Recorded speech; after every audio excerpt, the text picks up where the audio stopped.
Donald Trump anunciou hoje o próximo presidente do Federal Reserve. Seu nome, Kevin Roche. Então, quem é Kevin Roche? Kevin Roche foi o governador do Fed mais jovem da história, 35 anos. Atuou diretamente durante a crise de 2008. Foi uma peça fundamental que conectou o Fed com Wall Street, ajudou em fusões estratégicas, salvou o Morgan Stanley de uma falência. Então, ele era uma estrutura muito importante durante a crise de 2008 e ajudou diretamente o chairman da época do Fed. Um ponto interessante sobre o Kevin é que durante 2008, durante toda a crise financeira que ali estava acontecendo, ele foi um grande apoiador do Quantitative Easing 1. Tivemos alguns Quantitative Easings durante esse período e ele foi apoiador do Quantitative Easing 1, nomeado como QE 1.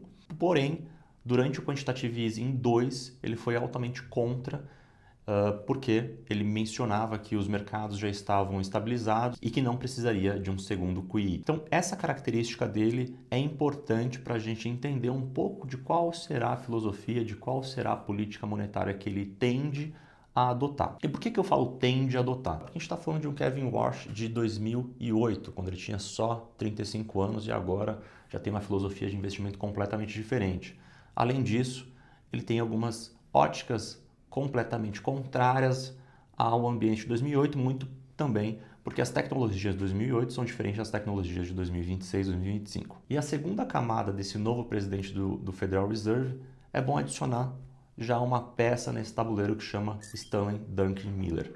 Por que adicionar o Druckenmiller nisso? Druckenmiller é um parceiro histórico do novo chairman do Fed. O que isso quer dizer? Ele segue um pouco a sua linha de política monetária e também ouve os conselhos de Druckenmiller. E quando saiu a notícia do novo chairman do Fed, Druckenmiller já expressou a sua opinião, alegando que muitos falam que o Kevin Roche ele possui uma política mais hawkish.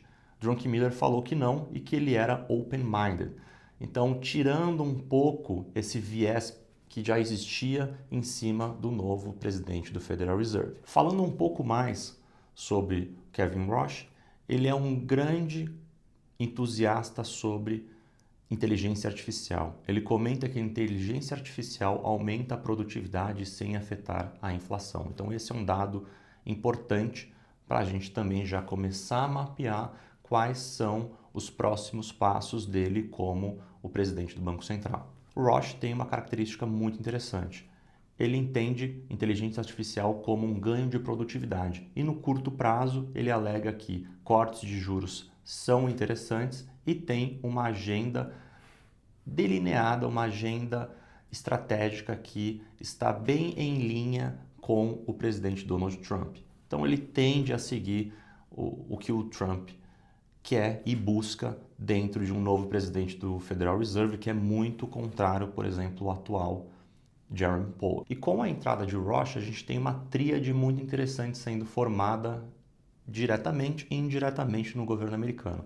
A gente tem o Scott Bessent, que é um pupilo do Druckenmiller. A gente tem o Roche, que é um parceiro histórico do Druckenmiller, e o Druckenmiller indiretamente ali nesse bolo estratégico. Portanto, a gente tem a unificação do Federal Reserve com o Tesouro Americano. Então esse é um movimento estratégico que está acontecendo em solo americano. E por que eu estou falando desses três componentes? Porque eles são importantíssimos para vocês entenderem esse insight que vai vir logo agora em seguida.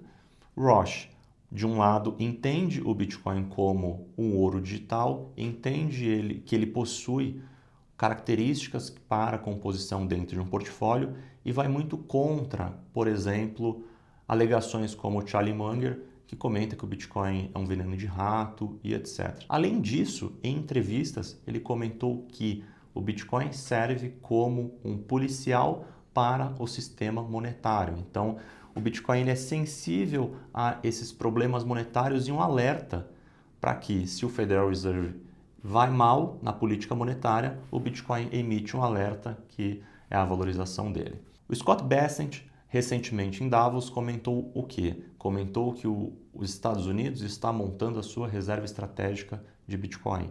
via apreensão de Bitcoin e outras formas de aquisição. Aqui ele não especificou.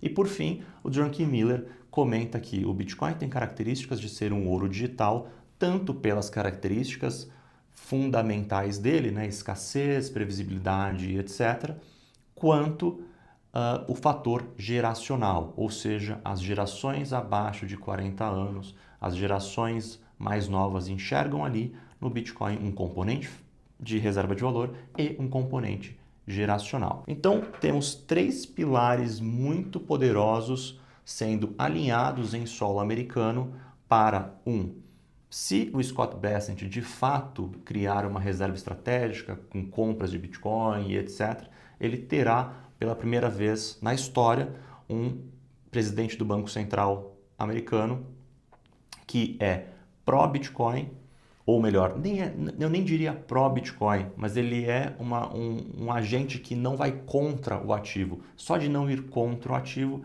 já é interessante e ele entende também a função do Bitcoin dentro de um portfólio, por exemplo, como ele mencionou em entrevista, de ser uma reserva de valor. Dito isso, temos 3 agentes que são pró-ativo, então isso é um movimento histórico ou melhor, está começando um movimento histórico dentro dos Estados Unidos quando se diz respeito de política monetária, Federal Reserve, Tesouro, Secretaria do Tesouro e, propriamente, o Bitcoin.